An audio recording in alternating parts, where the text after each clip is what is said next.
This is the plaintiff, Edward Bernard Lydell. He says he bought a car from the defendant's dealership, paid $2,000 cash and financed the rest. Next thing he knows, he's sitting in a diner having lunch and his new car is being repossessed. That's right. The bank the defendant found was snatching the car because his loan was denied. Now the slimy defendant won't return his $2,000 deposit, so he's suing.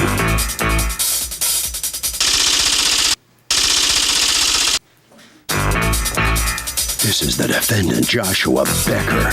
He says the plaintiff's an obnoxious guy, and he should have followed his first instinct and should have refused to do business with him. Once the plaintiff got the car in his possession, he canceled the insurance on it. And since it was a financed car, he had it repoed. The finance company also refused to deal with the plaintiff because they couldn't verify his credit information. The deal was killed, and the rude dude is now pot out of luck. He's accused of snatching a car off the street.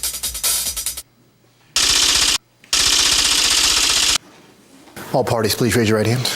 Be seated. Come to order, please. Litigants have been sworn, Your Honor. Thank you, Douglas. Okay, Mr. Liddell, and who's Randisha Atwell? My sister. Okay, because you bought the car together? Yes. All right, you are suing the company the defendant works for. You've asked us not to mention the company name, and you are what is your title there? General manager. Okay, your name is Joshua Becker? Correct. Okay. For the $2,000 that you put down on a car that they ended up repossessing when you either did not get financing or canceled your insurance. So tell me what happened here.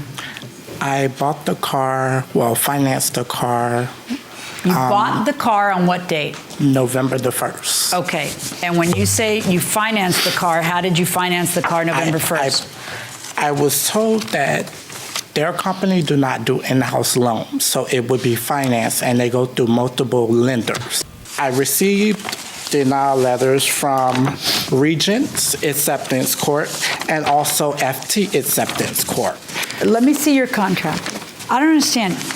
He puts down $2,000 and you let him drive off with the car? That's not correct. Okay. His loan was approved before he left off in the vehicle by FT Acceptance. Oh, and then what happened? Okay, so there's two processes. Okay, they are approved based on the information that they submit to us, that we submit to the lender. Right. Then there's a verification process that they are driving the car, and we're out the money until the verifications are all complete. That seems so risky. Why don't you just wait until the verification? How long does the verification process take? It depends. This is extreme subprime. FT Acceptance is our lender for people with really credit, bad credit. Our worst. Right. So the verification process is tedious. Let me give you an example what delays verifications. Phone numbers get disconnected. Insurance gets canceled. Et cetera, et cetera. So in this case, you are both in agreement that he had financing through these folks pending verification. What went wrong, though? What went wrong is on the 20th, I called the dealership, and one of the workers told me they can't find me in their system. Then on December 16th... Wait. So for a month and a half, what are you doing? Yes, nothing. Oh, okay. But so are you two talking, and No. Does he know that you know you haven't been paid for the car? Absolutely. Right. So are you talking to the folks to figure out why you haven't been paid? Absolutely. And what happened? Well, what I did was I printed out an email from the lender. Can I see the email? I believe you have it. You're going to see an FTM. What's the date of the email? It's December 13th. Insurance canceled, Okay, PORNOV pay stub. What does that mean? The funder who's working on the deal is telling us what's wrong with the loan. You'll see that insurance canceled there. Did you cancel the insurance? I switched, and I bought Josh a copy of the insurance the same day that he requested, and that was the 13th. And The 13th of what? Of December, the same day. But by then, they had already denied your loan? It's not about them denying the loan. He denied his own loan. He had 45 days from purchase to make his first payment. It just so happens on that day, he calls the lender, not us, and cancels his deal, tells them, I don't want to go through with the financing. I want my money back, okay? So what happens How do you know what you just said? They told me. Okay, do you have an affidavit to that effect? No, I don't, so it's worthless. Let's just assume I didn't say that. No, if it happened, I want to know about it. What happened? What did you call the dealer on the 16th when you called the dealer? What did you tell him? He knows what he said. I called them, well, they called me on the 17th. Here's their letterhead, typed on their letterhead. Yeah, I read that, and it says that you asked them not to go forward with the transaction. On the 17th, because the 16th, they already took the car. It actually doesn't give a date that you called them. What it says, that letter's dated the 17th. Here, let me see that. He called him on the 16th. But doesn't he want the car? Was there a problem with the car? The car was working fine, but the payment was due. What he tried to do was drive it for 6 weeks. When the payment was due, cancel the financing. Therefore, you have to give me my money back now because I wasn't approved for financing. He was approved for financing. Except for that they never finished the verification part, right? The verification was done on the 16th, other than insurance, and then he called up. They sent him an email. They sent the dealership an email on the 13th saying that you had canceled your insurance. I switched insurance from Geico to Direct because Direct was cheaper, and I'm on the fixed income. Prove to me that you never lapsed in insurance. Can't. How do you know? That's my bet too, but just... I know we can't. You know how no. If you never lapsed in insurance, you'd have paperwork from the insurance company and a canceled check to show me that you paid the other company and that you never lapsed in insurance. Where is it? Because if you don't have it, you're really without a paddle. See, you're suing to get your deposit back, which would mean that you drove a car for a month and a half for free. He tried to get cute. All right. You guys end up repossessing the car because, finish that sentence. We took the car because the car did not have valid insurance, period. Right. Because if he crashes it... We're out the money, and I'm sure he's not going to pay me back. Probably not. So it all boils down to you proving to me that you had insurance. I bought Josh, me and my mother bought Josh the copy, the new insurance. You can see the date. That's the same day Josh requested the new insurance. Which is what date? That was the 13th of December. And I also Did that happen? You're vacillating. I'm sorry. Okay. My mind was somewhere else. Well, you might better be here. Listen to my question. He says no, I don't have insurance. I never received new insurance from them, period. Okay. No. You know, he was approved all along. So you think he's running the scam on you? I know he is. I know exactly what he's doing. It's not the first time this has happened. I know what he's doing. You think that what he's doing is intending all along to drive the car until the first payment's due? 100%. He drove the car for 6 weeks. How does he have control over when they approve him? They could approve him 4 days later. I don't know that he thought it that through. That thoroughly. You say he never came to you to show you other insurance. See, the thing is, let me just explain to you. Hold on one second. Sorry. You know, even though I know he hesitated when I asked him that, and he was thinking, what incentive would a dealership have to not have you financed? It's in his best interest to get the financing to go through because then they get the money and you're out of their hair. So I find it hard to believe that you actually brought him proof of some insurance. After he took the car. And I see the letter from them saying, during the underwriting process and prior to funding purchasing, you requested that we not finalize a transaction. They don't put a date. They called me and my sister because she's the co-signer on the loan. And they called you on what? And they tried to finish the verification process, and I told Stanley, I said, do you not know they took the car? But I see from them, they're the ones who told them that you canceled the insurance. Yes. So they weren't going to finalize you because you don't have insurance on the car. No insurance. What's POR, NOV, pay stub? What's POR? Proof of residence. So he hasn't given proof of residence, and it's now December 13th, and he got the car November 1st. Correct. Or he did, and it's not valid because it's too old. Let me ask you a question. Did you have like a personal problem with him, like a personal in the sense of that it got personal? Okay, I don't know him at all. I don't know his sister. I never met them prior to the sale. But according to your testimony, they got nasty. Oh, yeah, I could show you. I didn't, but, well, I responded one time, and I wish I wouldn't have. But sure, his sister was telling me she knew where me and my girlfriend lived, and that she would handle, you know, whatever. What'd she say? Threats, you know. I'll show them to you if you'd like. Yeah, I do want to I'd absolutely like to show them to you. Can you give me a second to pull it up? Sure. Let me know when you pull it up. See, what this is all about is whether you get that $2,000 back. There's no question the car has to stay over there because you never paid for it. You paid $2,000, nothing else. You're arguing to me Judge, I should get my money back because I didn't do anything wrong. They repossessed it without a basis to repossess it. I see where they get notice that you've canceled the insurance. Do you verify that he's canceled the insurance? Yeah. How do you verify it? Call Geico. They have an automated system. And what day, you learned that on the 13th and you repossessed it on the 16th? Yes. And you got the email on the 13th. So between the 13th and the 16th, do you make any effort to reach out to him? Of course. So every day we call them. You need insurance. You need this. We chase them every day, all day. That's what we do all day long at work. You'll see there. This is the day after she was repossessed. She starts threatening me or telling me that she's filing her lawsuit. I asked her to stop texting my phone. Please call the landline. She keeps texting me, and then I reacted. You see where she says, "I know you live in Weston. I know where you are, you and your girlfriend." No, that comes after you say to her, I love taking cars from pieces of blank like you guys. Take care and may God bless. Correct. Then she says, I know you live in Weston. Right. So, Okay, so you got nasty first. Okay, I because reacted. everything else she said was, I'm going to sue you, I'm going to sue you. Correct. And then you acted like trash, and then she trashed right back. Okay. Actually, You Judge, stay in Weston, I know where you stay, and haha, I got another car, you ain't. Better watch your back. Thanks, this is going to be going in my lawsuit, so the judge will know you meant to take the car. So, well, yeah, I pretty much know he meant to take the car. Here's what it all boils down to. I need you to prove to me that you paid that insurance and you didn't just get a binder on the phone like everybody gets. Do you have a canceled check for that? And then I also need you to prove to me that you conveyed that to them and to the finance people. Well, you can call my mother. I'm not going to call your mother. That is not a response you give a judge when you decide to file a lawsuit and go to court. Call my mother. I can't, it's just not. Okay. So here's what we have, folks. There's a couple of things here that aren't making sense to me. Okay.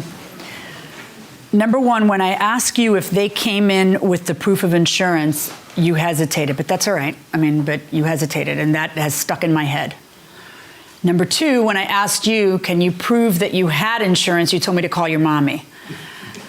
But then you hand me during the trial a piece of paper that I'm looking at for the new insurance, and the date on it is December 13th. You get the email from these folks on the 13th saying he has no insurance.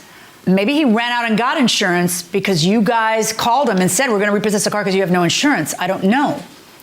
Can I say something? But couldn't you guys just wait one more day to repossess the car? Well, I have a couple. You know what I'm referring to, right? If you waited one more day, you'd have No, we did. two Two reasons to repossess the car. Correct. Well, he did miss the payment because he got repossessed after the close of business that day. What was the time of the repossession? After close of business. Okay, I don't have everybody the time talks a lot. Everybody smack talks, and nobody provides. I don't have it. So okay, why don't you have the time? Show me the repossession because papers. I believe it's clear by him not having insurance and insurance lapsing. Let me ask you something. When did the insurance with Geico lapse? Prior to the 13th. No. See, you just keep doing this to me. I keep asking. See, if I know that he spent a week without insurance, he did. Prove it. You keep telling me all the things that somebody else would tell me. Forget. Well, here's what he did. He asked you to call his mom. I'd say let's call Geico. Yeah, and I told him forget it. Why should I tell you go call Geico, Judge? Okay, same for you. I'm asking you proof to me from when he was without insurance, because the only day you have proof of him not having insurance is the email that got sent to you saying no insurance. I believe that was I don't believe that was the first funding notice that said he didn't have insurance. Can I have the other one? Yeah, I don't have it. You guys slay me. Yeah, I don't also have have the police report with the exact time and date. Oh, let's see. By any means, do you have any proof that he actually paid that binder and he didn't make it? Yes. According to them, he paid that day, the 100, how much? I paid actually $300. Didn't insurance lapse for him to go get a new policy? Completed. Hold on one second. At some point Wait he a didn't second. have Wait a second. insurance. Okay, wait. Let me just finish this thought first. Car repossessed. Well, you're a fast talker, but then when you don't give me a chance to verify if what you're saying is true. Okay. And as it turns out, the car was repossessed at 253. Okay. But you and I both know that you didn't have financing set up for the next 3 hours, right? Okay, now I want to understand something.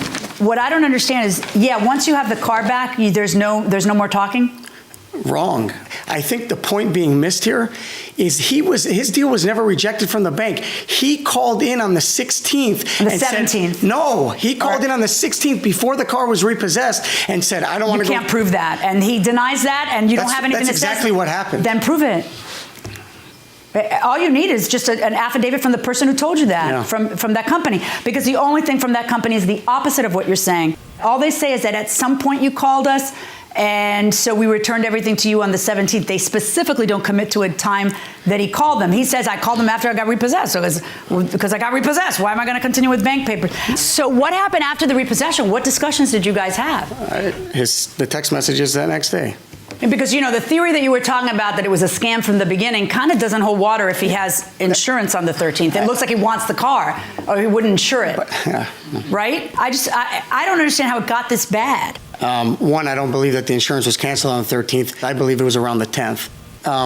To clarify, your question to me and my answer, when I was selling them the car, and I probably have done this twice in my life, I actually tried to hand them their down payment when they were buying the car back and said, I don't want to sell you a car because of the show that they were putting on in the showroom and all the aggravation that was These going. folks. Yeah. I actually, and I know you remember this, I called them in my office because everything was a rush. They had to go, they had to take the car, and we were evil. So I actually said to him, why don't we do this? Here's your money back. I don't want to sell you a car. His sister came in the office with him and another gentleman, I don't know who it was, and basically begged me, no, we're sorry. We shouldn't have behaved like that. Please sell us the car. I did it, Did you have some problem I there shouldn't have that done day? it. Yes. Okay. I shouldn't have done it. We were keeping them too everybody long. stop, because I want to read something here. In the text that your sister, this is your sister texting him? Yeah. Okay. She says on December 17th, well, I found out who the owner at your car lot is. I'm at the courthouse now, and you will be served tomorrow or Thursday since you told me I can't get. She doesn't finish. So he texts her, okay, so you're not redeeming the car, and we should take the file back from the bank, which indicates that they want to continue to try to work it out. No money was given by the bank, so it wasn't a finance by the bank. That doesn't sound like you were trying to keep the car. And then it descends into all the other stuff that we talked about. Very disconcerting. Let me see the original contract, please. Is it in here? What's the date that you order the repossession? 16th. The missing piece is when was Geico canceled? I would guess that if Geico was called, they could probably confirm when it was canceled. Where's the paperwork from Geico? I don't have it. You do not have the paperwork from your insurance. I You have have it? Hand it over. All right. Court is in recess for a moment. All rise. Welcome back to the People's Court. Harvey Levin here. So if the guy did let his insurance lapse, is the insurance company justified, or the defendant justified, in repossessing the car? Yes, absolutely. Because they were responsible as one of the terms of the agreement of having the car. Yeah, but there are lots of terms in an agreement. Is insurance that big a thing that you would repossess it over? Absolutely. That's the most important thing. It protects the liability. You agree with that? Yes, definitely. Okay. Unanimity down here going inside the courtroom.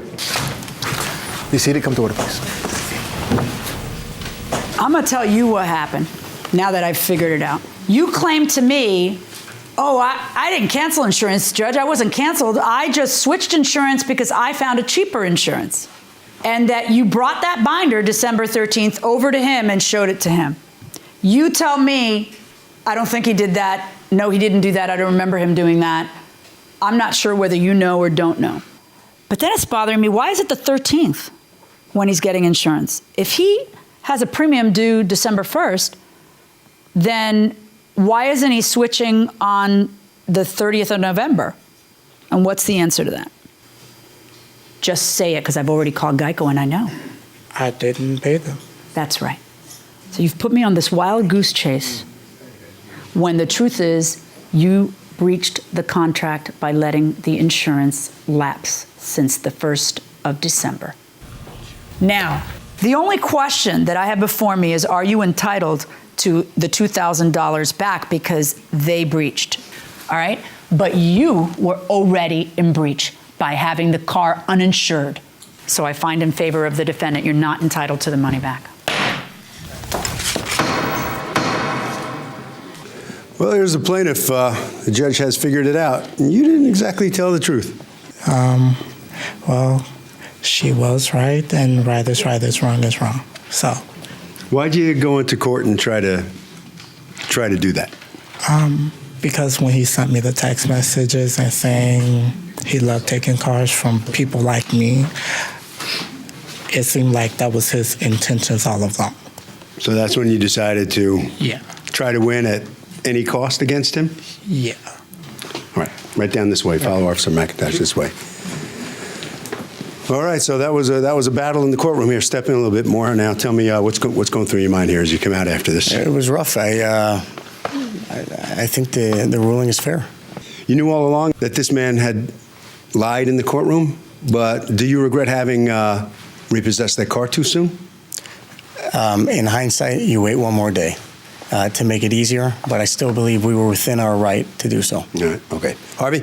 Well, here's the thing. If you finance a car, you better know what the terms are, because you have to absolutely abide by all of the terms of the deal, or else they can refinance. And this gentleman is right. Insurance is especially important.